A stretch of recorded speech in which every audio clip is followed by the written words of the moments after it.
Alors bonjour à toutes et à tous, bienvenue sur dailyfx.fr, bienvenue au point de marché Wall Street Insider, Vincent Gann pour vous retrouver. Nous sommes le mardi 29 septembre 2015, il est 15h16. Alors d'ailleurs au passage, je vous rappelle que chaque mardi à 16h, vous avez la possibilité d'assister au point de marché Ishimoku, en tout cas pour ceux qui s'intéressent à cet indicateur technique. Je vous laisse prendre connaissance ici de l'avertissement sur les risques liés au trading. Le schéma de marché, il est clair depuis l'ouverture de la session européenne, rebond technique des marchés actions au sein de la zone euro, un attrait pour le risque que l'on retrouve sur les autres classes d'actifs avec un repli général des taux obligataires, l'appréciation du prix du contrat de taux long allemand Bund par exemple, un repli des devises de financement alors qui sont vendues en phase d'attrait pour le risque, repli du yen japonais, rebond donc de l'USD yen, repli du taux de change euro-dollar sous la résistance des 1,1270 dollars. D'ailleurs, je reviendrai dans un instant sur l'estimation préliminaire de l'inflation en Allemagne au mois de septembre. Inflation nulle, alors que le marché espérait un léger taux de croissance négatif. En tout cas, cela va alimenter les spéculations grandissantes de voir la Banque Centrale Européenne renforcer son programme d'achat de titres de dette souveraine, le programme de quantitative easing engagé le 9 mars de cette année.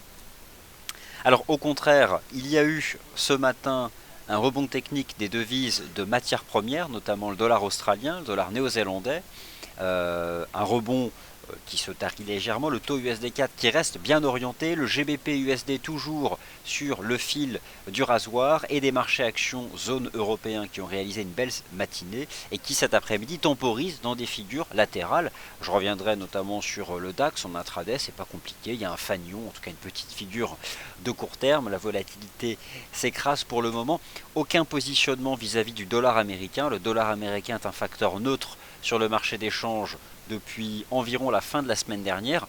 Là aussi, c'est sans surprise, puisque le marché attend cette semaine le rapport sur le marché du travail aux États-Unis, le rapport NFP. Alors, que dire Les thèmes d'inquiétude fondamentaux pour le marché sont nombreux. Je vais vous dire 2-3 mots à ce sujet. Je laisse sous les yeux l'US Dollar Index de FXCM. Ce triangle, ce fanion sur le DAX en 15 minutes, dont les cours travaillent d'ailleurs la partie basse. Alors il y a ce risque de voir bien sûr les cours en sortir par le bas. Et ici, le taux USD Yen à droite, je laisse ces trois actifs et je parle donc des thèmes fondamentaux et du news flow récent. Alors, tout d'abord, j'évacue le sujet récent, microéconomique, nouveau, brûlant. Le dossier Volkswagen, en tout cas l'incertitude qui concerne le secteur automobile zone européen et notamment la nébuleuse Volkswagen, puisque Volkswagen possède de nombreux groupes, Audi appartient à Volkswagen, Seat appartient à Volkswagen et d'autres, pour un total de 11 millions de véhicules qui seraient concernés par cette fraude au diesel. Alors le secteur automobile, aujourd'hui, un léger rebond technique. Vous pouvez observer la hiérarchie titres de l'indice CAC 40 pour voir des titres comme Peugeot, Renault, Valeo se reprendre. Titre Peugeot par exemple qui rebondit sur un niveau de support important à 12 euros. Concrètement le prix de l'action lorsque la Banque centrale a engagé son programme de quantitative easing. Nous étions alors le 9 mars de cette année. Alors pour le moment, le topo est simple sur les marchés actions de la zone euro, puisque c'est ça qui vous intéresse, donc je reviens dessus. Les marchés actions de la zone euro ont engagé ce matin un rebond technique. D'ailleurs, juste à la fin de la session asiatique, qui a été catastrophique sur l'ensemble des places boursières, un rebond technique à l'image de ce que le DAX avait pu connaître le 24 août, ou en tout cas à l'image de celui que nous avons connu le 24 septembre. À la base, ce rebond technique, il est probablement, comme son nom l'indique, technique, dû à la présence de niveaux de support majeurs, décisifs, des niveaux critiques, car si tous ces indices boursiers devaient basculer sous les points de rebond d'aujourd'hui, le marché entrerait définitivement dans un grand bear market, avec derrière 10 à voire pour certains 20% de baisse additionnelle. Alors pour le moment, nous n'en sommes pas là. L'Eurostoxx 50 a tenu 3000 points, en tout cas a rebondi dessus, rebond technique, mais on n'est pas sorti d'affaires, on n'est vraiment pas sorti d'affaires. Donc je veux vraiment remettre dans son contexte ce qui se passe aujourd'hui.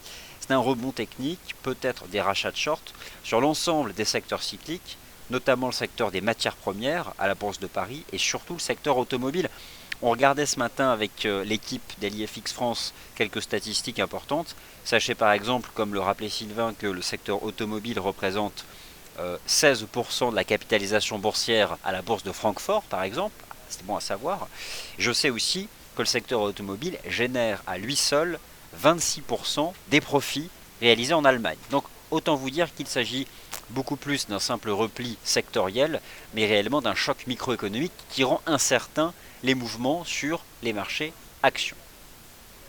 Alors, je vais parler dans le Wall Street Insider des indices boursiers américains.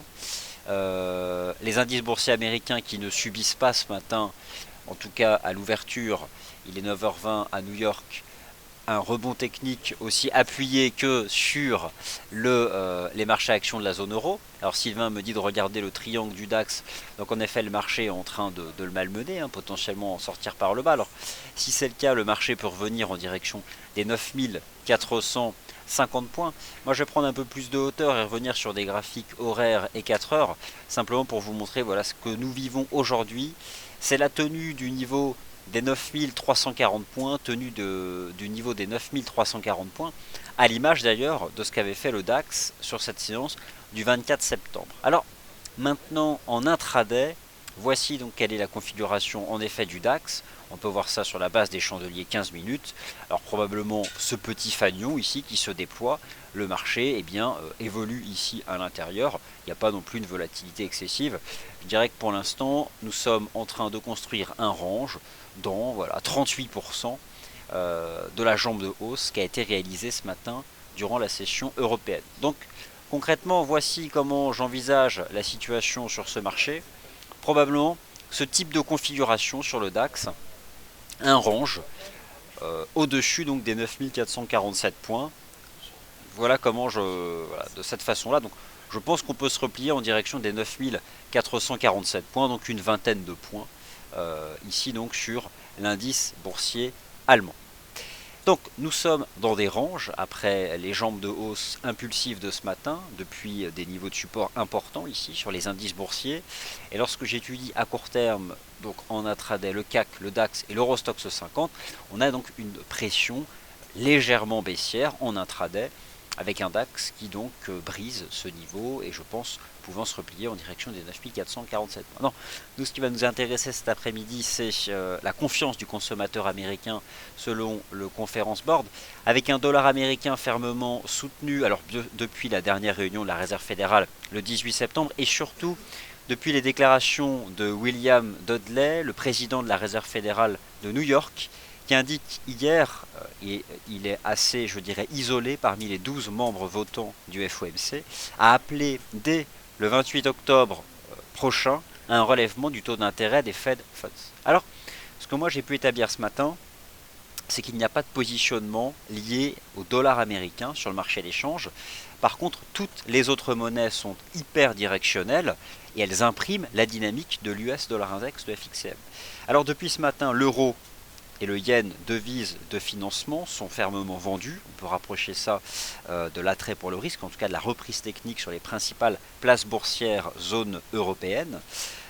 Les devises des matières premières, le dollar australien, le dollar néo-zélandais, enregistrent elles aussi un rebond technique. On peut rapprocher ça par exemple de la reprise sur le prix du cuivre. Alors c'est le baromètre des métaux industriels, probablement un des indicateurs, un prix en tout cas, qui représente la réalité des perspectives du niveau de la demande chinoise. Ça c'est un des grands thèmes d'inquiétude fondamentale pour les marchés financiers. Bon, c'est ce que je vous ai rappelé vendredi, depuis le début de l'année, en rythme mensuel, il y a une contraction, en tout cas un taux de croissance négatif du niveau des importations en provenance de Chine. L'AUD, le NZD, le dollar canadien qui lui continue de se déprécier. Alors bien sûr la résilience du dollar américain permet au taux USD CAD, d'ailleurs c'est la seule paire majeure à avoir enregistré une cassure haussière en données journalières, et je pense d'ailleurs que cette cassure haussière en données journalières que je vais vous montrer ouvre la voie à cette stratégie de moyen terme qui consiste à viser les 1,40 à terme sur le taux USD CAD. Alors à très court terme, ce marché est en train de former un support. Là je m'adresse à ceux qui nous suivent peut-être d'Amérique du Nord. L'USD CAD, il est bien orienté, il est haussier. Moi, ce que j'apprécie sur le RSI en données horaires du taux USD CAD, c'est la réaction sur le niveau des 50. Alors, Je vous rappelle que dans le calcul de l'indicateur technique RSI, eh bien, le niveau des 50 représente le niveau des 50 représente la part relative des séances haussières et baissières. Alors, le fait que le marché se maintienne au-dessus du niveau des 50 montre que les variations haussières gardent le dessus, ici, sur la dynamique de l'USD-CAD. Donc l'USD-CAD reste clairement bien orienté et un bon chiffre du niveau de la confiance du consommateur américain est susceptible de relancer la hausse du taux USD-CAD, essentiellement parce que le pétrole, lui, est sous pression. Le pétrole qui retrouve d'ailleurs à peu de choses près à nouveau un point de vente parfait. Moi, lorsque je vous propose une analyse technique sur le prix du pétrole, je m'intéresse essentiellement à un indicateur de tendance, qui est donc la moyenne mobile simple à 20 jours. Et la moyenne mobile simple à 20 jours agit à nouveau à la baisse, ici, sur le prix du CFD, ici US Oil, le contrat WT. Donc, au final, tant que le pétrole se maintient sous le niveau, sous la moyenne mobile simple à 20 jours, eh bien, il s'agit d'une opportunité de short ici sur ce marché. En tout cas, le stop est globalement limpide. Et je pense que sur l'US Oil, on peut utiliser ici cette oblique pour gérer son risque. Et l'idée, c'est de revenir tester le niveau ici des 43,14 $. En tout cas, cela explique en grande partie la résilience haussière du taux de change USD-CAD. C'est le dollar canadien qui est faible. Quant au dollar US, lui, il est dans peut-être des starting blocks. En tout cas, il est sous cet important niveau de résistance. Alors, est-ce que nous avons fait ici un espèce de V-bottom avant d'accélérer en direction des sommets annuels? Je dirais que c'est un scénario à envisager, sachant que le rapport NFP du mois de septembre, il est attendu solide aux États-Unis. Alors, le Bund, sans surprise, toujours soutenu. Malheureusement, je ne parviens pas à trancher. Le marché a-t-il réalisé une cassure haussière significative des 156? Alors, c'est vrai que tous les jours, je suis avec vous dans cette émission le contrat taux long allemand Bund, en vous expliquant que actuellement son aspect refuge joue à plein. Avec un niveau de volatilité qui reste élevé sur les marchés actions et des capitaux qui, certes de manière marginale, mais tout de même quittent les marchés actions pour se diriger vers le marché de la dette souveraine, en tout cas des pays cœurs au sein de la zone euro. Alors là, le marché tente de dépasser le niveau des 156. Au-delà d'un simple niveau technique, c'est surtout la frontière graphique entre le niveau du contrat avant l'engagement par la Banque Centrale Européenne de son programme de quantitative easing et après. C'était le prix du contrat, ici, le 9 mars dernier. Alors, bon, ça c'est ce que je pouvais vous dire moi sur les paires majeures. J'insiste beaucoup sur la tendance haussière sans peur et sans reproche du taux de change USD-CAD. Je reviens maintenant sur la stratégie, sur ma vue de marché ce matin de l'euro-dollar. L'euro-dollar était sous résistance ce matin. L'euro-dollar a rejeté sous la résistance des 1,1270 $, alors précisément 1,1267. Je pense qu'on peut se fier à cette figure chartiste sur le taux euro-dollar. Pourquoi l'euro se replie aujourd'hui? Pour deux raisons. La première fondamentale, et qui a entraîné tout à l'heure la cassure des 1,1220 $, c'est en estimation préliminaire un niveau de croissance des prix en Allemagne au mois de septembre inférieur aux attentes. Le marché attendait un taux de croissance positif. Eh bien, la réalité statistique a produit un chiffre nul, alors égal à 0. Quand je dis nul, ce n'est pas un jugement de valeur, égal à 0%. Et d'autre part, l'euro recule depuis ce matin l'ouverture de la session européenne, à l'image du yen japonais, parce que ces devises ont progressé hier et en fin de semaine dernière sur fond d'aversion générale au risque. Alors venons-en justement au taux USD-Yen, au-delà du taux USD-CAD qui repart bien en hausse. Le taux USD-Yen, c'est exactement le même comportement de l'euro, il y a un lien à court terme avec le risque. Ce matin, les marchés actions de la zone euro ont fortement progressé, l'euro a reculé à travers par exemple la baisse de l'euro-dollar, ou le yen a reculé à travers le rebond du taux de change USD-Yen. Dans l'absolu, il s'agit probablement de phénomènes techniques. Ces marchés ne voient pas aujourd'hui leur analyse de fond bouleversée. Le USD-Yen notamment, qui lui a une analyse graphique qui est, je dirais, stable dans le temps. Elle est stable en fait depuis le 8 septembre. Je pense que maintenant on n'a même plus réellement un triangle, même si on peut laisser les obliques. On a tout simplement un trading range horizontal, un rectangle, entre 119,20 yens et 121,30 yens. Alors bien sûr, les obliques peuvent servir de niveau intermédiaire, et avec notamment en translation verticale un niveau à 120,60 sur l'USD yen. Et voilà, bon, de toute façon, l'euro-dollar était sous résistance pile poil ce matin entre 9h et 9h30. L'USD yen était sur support pile poil ce matin. Il y a à l'ouverture de la session américaine, d'ailleurs comme souvent, aucun timing sur ces paires majeures. Par contre, ce matin, il y avait vraiment de quoi faire. Le marché d'échange était assez limpide, avec le rebond technique des devises des matières premières, avec notamment désormais un taux de change AUD-USD qui évolue lui aussi dans un rectangle à court terme. Alors vous avez ici les bougies japonaises en données 4 heures. Un rectangle à court terme compris ici entre 0,6950 et 0,7040. Je pense d'ailleurs que la UD-USD peut prolonger en direction des 0,7040. Mais 0,7040, ce sera une résistance, je pense, à nouveau pour une stratégie de vente. Et il en va de même pour le taux de change NZD-USD, qui lui, hier, était sous résistance, sous la résistance des 0,64 $. Et je pense qu'un retour de ce marché à nouveau au contact de cette résistance sera une nouvelle fois une opportunité de vendre. Alors, maintenant qu'en est-il du câble? Le câble, brièvement, je vous remonte ce graphique de long terme pour rappeler à quel point le prix des 1,5170 $ est majeur. La semaine dernière a été particulièrement surprenante sur la livre sterling. Elle s'est fortement repliée. Alors, il n'y avait pas forcément de nouvelles fondamentales tranchantes. Il y a eu quelques statistiques britanniques décevantes, c'est un fait. Quelques statistiques industrielles notamment. Mais pas de quoi non plus expliquer l'essentiel des 400 pips de baisse la semaine dernière du câble. Je m'inquiète, il y a un risque de voir le câble chuter davantage en cas de cassure des 1,5170. Vous pouvez observer que c'est la troisième fois que le marché revient au contact de ce niveau, mais là le retour est particulièrement violent et on n'assiste pas pour le moment à une reprise. Donc il y a un intérêt acheteur sur ce niveau qui ne se manifeste plus, alors que ça avait été le cas par le passé. Pour le moment, il n'y a pas de cassure, mais le risque, c'est justement de le briser. Alors, je fais très attention à la dynamique du GBP-USD cet après-midi. Il y a vraiment le risque de voir le câble briser le support, pas forcément lié au positionnement sur le dollar américain, qui peut rester flat sous la résistance en attendant le rapport NFP, mais il se passe quelque chose du côté de la livre sterling. J'ai un peu de mal à le suivre, mais c'est vraiment ça qu'il faut suivre. Alors je reviens sur les indices boursiers en intraday, notamment donc le DAX qui confirme la résolution baissière de cette structure en fanion ici intraday. Résolution baissière d'une structure en fanion intraday. Le premier objectif vient d'être atteint, c'était de revenir au niveau de la base du triangle, 9447 points. 9447 points, c'est la base de cette configuration en fanion. Donc c'est un premier objectif. Vous avez sous les yeux les chandeliers en 15 minutes. Vous pouvez constater que pour les stratégies intraday, les cassures 15 minutes sont suffisantes.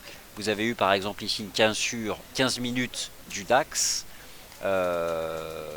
Et derrière, l'objectif a été immédiatement atteint. Donc le nouveau niveau à surveiller, c'est 9447 points ici sur le DAX.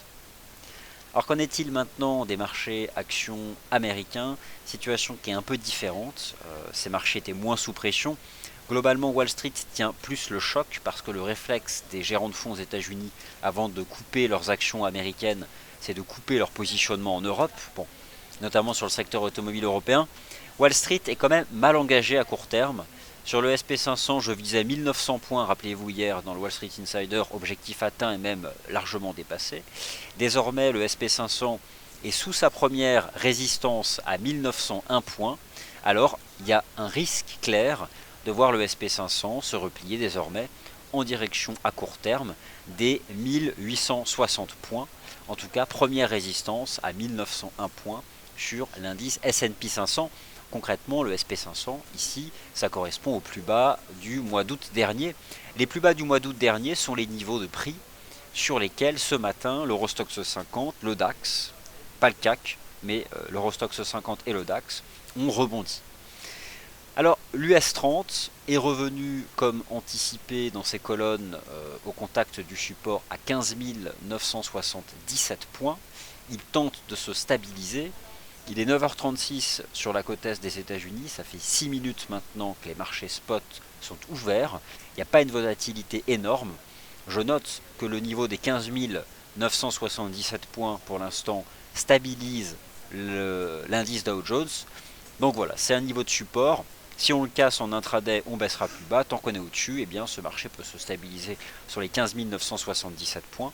La volatilité est quand même beaucoup moins élevée que sur les marchés actions de la zone euro, mais au sein même des marchés actions internationaux, même si la classe d'actifs des actions représente le risque, il y a une échelle géographique, et clairement, dans l'échelle du risque, les actions des pays émergents sont les actions les plus risquées, ensuite viennent les actions européennes, et dans la classe d'actifs risqués, les actions états-uniennes sont considérées comme historiquement les moins volatiles, surtout dans les périodes de fort marché baissier.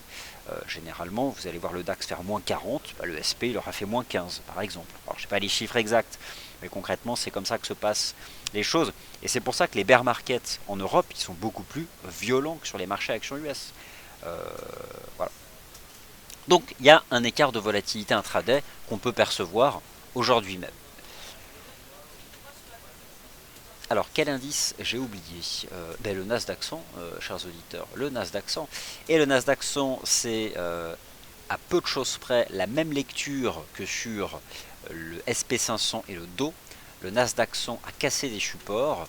Le Nasdaq 100 se stabilise maintenant, tente de se stabiliser sur un niveau technique là aussi à 4080 points. Donc les 4080 points qui correspondent ici à cette zone de prix. Le risque là aussi, c'est clairement bien, en cas de cassure des 4080, de revenir au contact des plus bas du mois d'août à peu de choses près. Ce qu'ont fait l'ensemble des marchés actions de la zone euro hier en fait, puisque c'était hier. Je regarde le point bas, il a été fait ce matin. Non, le point bas, il a été fait ce matin, autant pour moi. Le point bas a été fait ce matin sur les marchés actions de la zone euro. Donc, voilà moi le décryptage que je pouvais vous proposer sur tous ces marchés en intraday. J'espère que c'est globalement limpide mon propos. À 16h, alors un instant s'il vous plaît, on voit 2-3 petits messages. Un instant. Alors, ok, c'est bon, merci. Allez, je jette un œil à vos questions.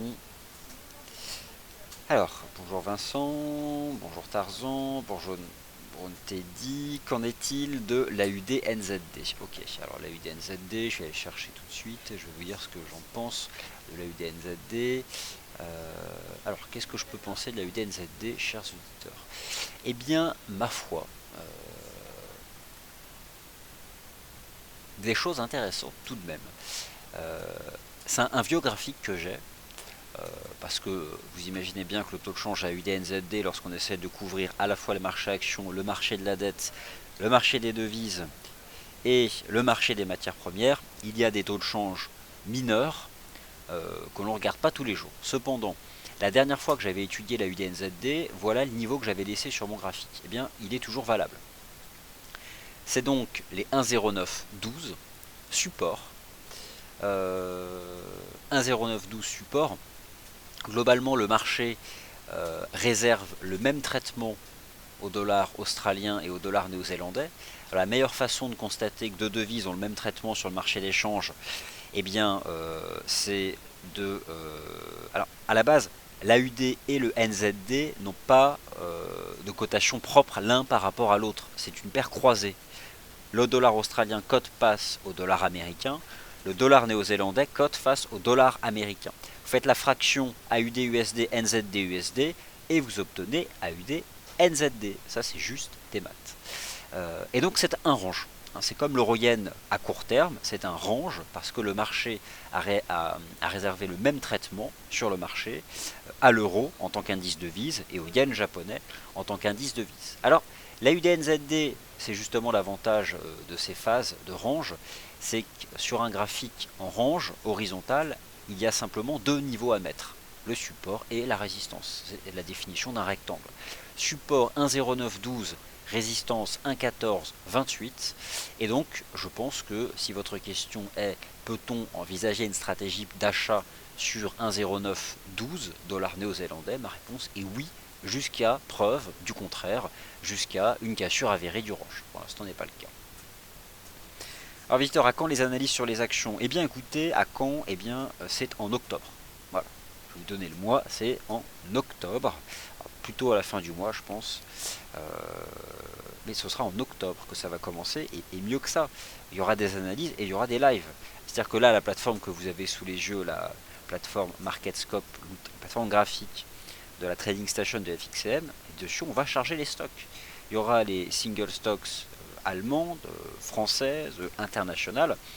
Ce serait intéressant parce que par exemple, les constructeurs automobiles et les équipementiers automobiles allemands représentent une partie importante de la modélisation du DAX. Alors forcément, si on a une analyse technique qui par exemple donne un message baissier sur Continental, sur Volkswagen, sur Daimler Chrysler, forcément, ça invitera à plutôt chercher des stratégies de vente sur le DAX. Ça aussi, c'est une façon de faire.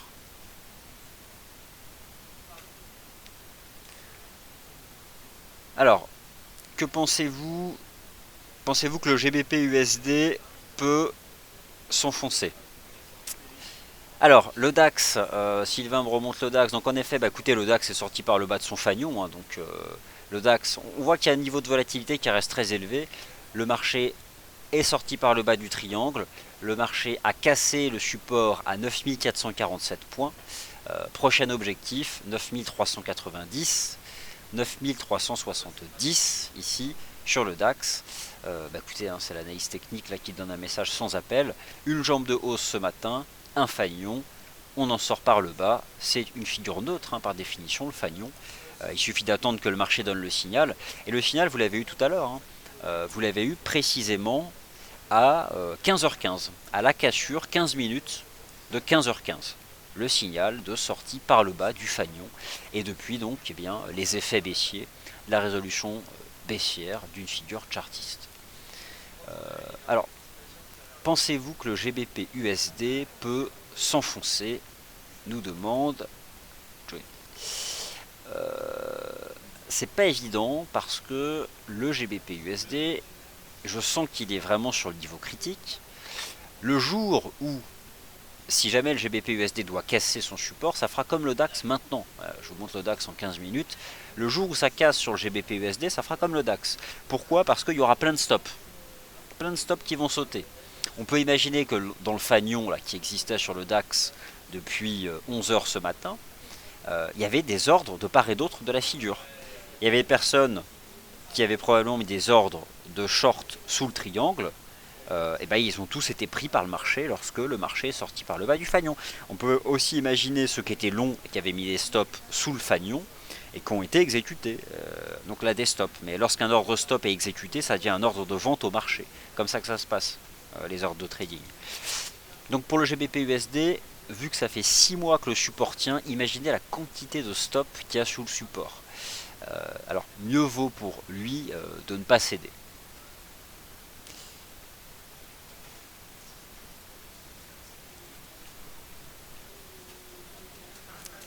Alors, question de l'ISO. Alors, honnêtement, regardez, le DAX a réagi une première fois sur 9340 en août. A réagi la semaine dernière sur 9340. A ce matin rebondi sur 9340. Et là, il s'apprête pour la 4e fois à retomber sur 9340. Honnêtement, autant ce matin, je pense que le support majeur était achetable, autant revenir avec cette violence sur le support, ça me paraît un peu risqué. En tout cas, bon, la volatilité reste très élevée. Et j'imagine d'ailleurs, j'ai pas en direct là les chiffres de, je vais, attendez, vous trouvez ça, de la hiérarchie titre en Europe. Je vais tout de suite vous trouver ça. Mais concrètement, c'est simple. D'ailleurs, le CAC est presque à l'équilibre depuis le début de l'année. Et sans surprise, par rapport à tout à l'heure, le secteur d'activité qui s'est complètement retourné, c'est le secteur automobile qui s'est déjà bien retourné, puisque tous les titres du secteur automobile étaient en reprise, ils se retournent. Et à peu de choses près, on a tout un panel de valeurs cycliques là, qui sont en repli. Mais je regarde dans le CAC Michelin, Valeo, Peugeot, Renault, qui bénéficiaient ce matin de rachats de short. C'est justement ce qui fait que le rebond s'est rapidement tari, puisqu'il s'agit d'un rachat de short. En tout cas, niveau de volatilité qui reste encore très élevé sur le marché. Voilà, bah écoutez, je pense avoir répondu à toutes vos questions, donc merci d'avoir été attentif au point de marché Wall Street Insider. Prochaine émission, bah, c'est tout de suite. Alors je vais d'abord vous laisser parce que je vais m'assurer que le point de marché avec Patrick Riguet, spécialiste Ichimoku, fonctionne correctement. Donc dans 14 minutes précisément, notre expert de l'indicateur Ichimoku vous propose un point de marché. Et vous savez quoi? Eh bien, on va lui demander quelle est la vue Ichimoku sur le DAX, sur l'euro-dollar, bref, tous les actifs qui vous intéressent. Restez bien présents. Simplement, la page va se recharger le temps qu'il prenne la main sur la salle de webinaire. Actualisez la page en faisant F5 et le chat va aussi se recharger et vous allez pouvoir directement lui poser des questions. Merci à toutes et à tous. Très bon webinaire Ichimoku. Et puis ensuite, vous retrouvez Sylvain à 17h30 pour un point de clôture sur le DAX notamment.